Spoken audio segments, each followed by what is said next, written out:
social media through the social universe, and if you are a beginner or if you are advanced in the social media, you're always going to find something worthwhile and valuable with us. And again, we want to thank our sponsor, Planet Beach on 59th Avenue and the 101 in Glendale, for sponsoring the show and making the show available to all of our listeners. And we also want to welcome Craig Cattell, who is with us from Value Card Alliance, who probably the best way to explain Value Card Alliance is it's a trade and barter organization that acts as a bank and a great networking organization at the same time. He would probably explain it a little bit different, but Craig, introduce the Value Card Alliance to us and tell us a little bit about what you guys do for your clientele. Thank you very much, Kurt. That's exactly correct.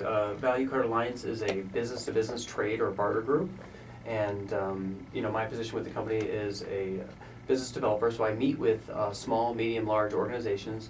I sit down with them, discuss where there's areas of opportunity, where they have excess time, inventory, product or service, where I can leverage that to get what they need by trading their product or service for advertising, pretty much whatever they're looking for. We currently have about 1,700 business owners who are a member of our network here locally, and 42,000 nationwide that we trade or barter with. That's, since some of our members may be anywhere in the United States and all over the world for that matter, there's 42,000 trade members that they can get involved with.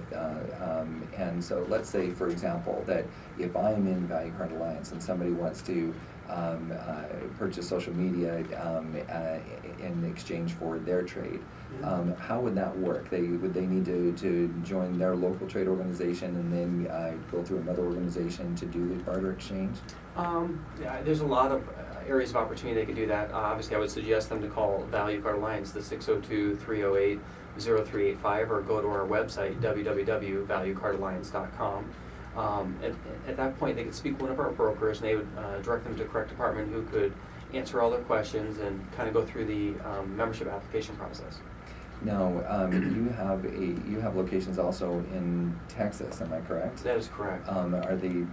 Is it in all three of the major cities, or is it just in Austin? Are you familiar? I'm not familiar, to be Okay. clear, yeah. All right, not a problem. I have done my homework, have I not? Yeah. Yes, you have. Okay, so so if you are in Texas, definitely call that number and put in a direct application. If you are in Alaska or you're in Maine or an organization, still call that number and see if maybe you might be interested in starting a branch of Value Card Alliance.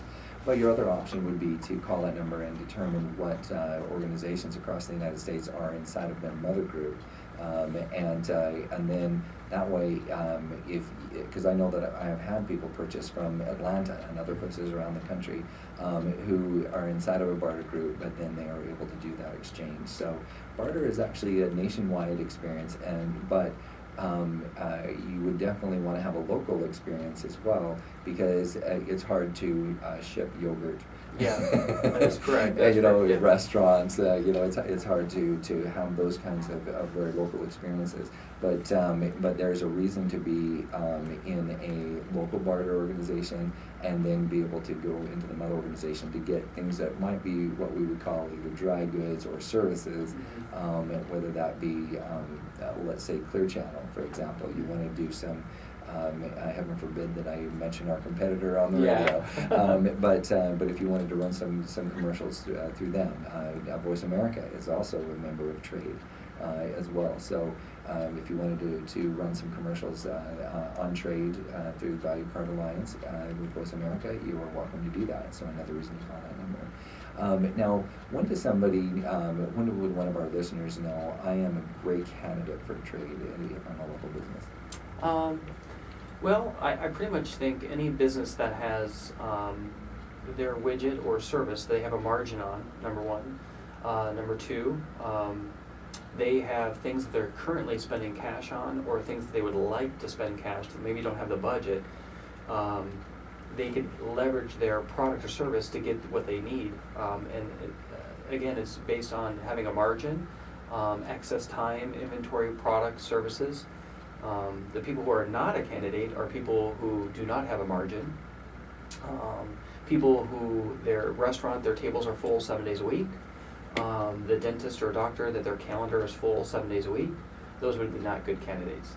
But if you are in need of new clients, you have a margin in the product or service you provide, and you can take on new clients or patients, you're definitely a candidate for Value Card Alliance. Which is probably about 90% of the people out there. I would think so. All right, wonderful. So now, from the standpoint of when you get into barter, and you do have a high margin product that you may have a lot of, that is whether it's a warehouse full of things that are great products, but they just don't happen to be selling at the moment, so you would like to liquidate those and get new customers. Whatever that case might be, what percentage of trade should they have? So let's say that they have $100,000 a month gross revenue. Mm-hmm. How much of that budget should they put into trade? You know, I was speaking with Brian, who's been doing this for quite a long time, and I think based on the numbers that he was just top of mind was 3 to 5%. So Value Card Alliance, based on past experience, in average, every business model is different, but on average, about 3 to 5% of their annual or monthly revenue should be based on barter. Yep. Absolutely. Right. And I think that's inside of the business. Now, you may want that to go a little bit higher if you have a lot of things that, Correct. Well, if you're okay with me saying this, is that what might be good is to sit down with a Value Card Alliance consultant and to have them go down through your entire budget, Mm-hmm. and if you are replacing a cash budget line item Right. that you're normally paying every month in cash, you know, if you could figure out how to have 20% of your line items replaced in trade, now you're not hurting yourself. I think the 3 to 5% rule is coming from is if you're adding that in, because you don't want to get upside down having so much trade that you're not, because trade is taxable, by Yeah. the way. The IRS recognizes it as legal tender in every sense of the word, which means that they also tax it. You can write off expenses against it. And I'm not claiming to be a tax attorney or accountant, but I just know that that's the standard knowledge out there. Absolutely. I think that 3 to 5% is a good general rule, but it can be more than that Absolutely, if yeah. you're wise about how you go about it. That is correct. That is correct. Okay. Yeah, I've met with business owners that, for restaurants in particular, are a very good example where they're paying anywhere between $500 to $800 a month in janitorial, and if I could make that bill go away by, you know, working with our client who does their cleaning products on trade, and just, you know, use their food to pay for that, it's a beautiful situation. Yeah, absolutely. What have been some of your favorite clients? I know that you've brought on a few people lately, a few different businesses lately that I've gone to and have been grateful you did. But what have been some of the favorite ones that you brought on that you would like to get more of inside of the trade organization? You know, advertisers are always a perfect fit for us, and there's a lot of demand for, as well as everything in the medical field. Bicycle companies, there seems to be a high demand for. Is that repair or sales, and bicycle sales? Bicycle sales, Okay. yeah. As well as there's never enough of the landscapers, the pool cleaners, the pest control. You know, the day-to-day spendings are very, very important. Dry cleaners.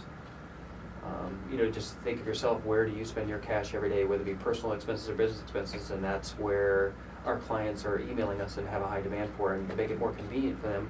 You know, my job has been to grow the various, get those clients in every city. I definitely love, my two favorite things are going to be a little bit off the wall. I love my dry cleaner, and I love my tailor. I don't know why it was such a hard thing to get a tailor on. Yeah. but I have absolutely loved working with my tailor, and so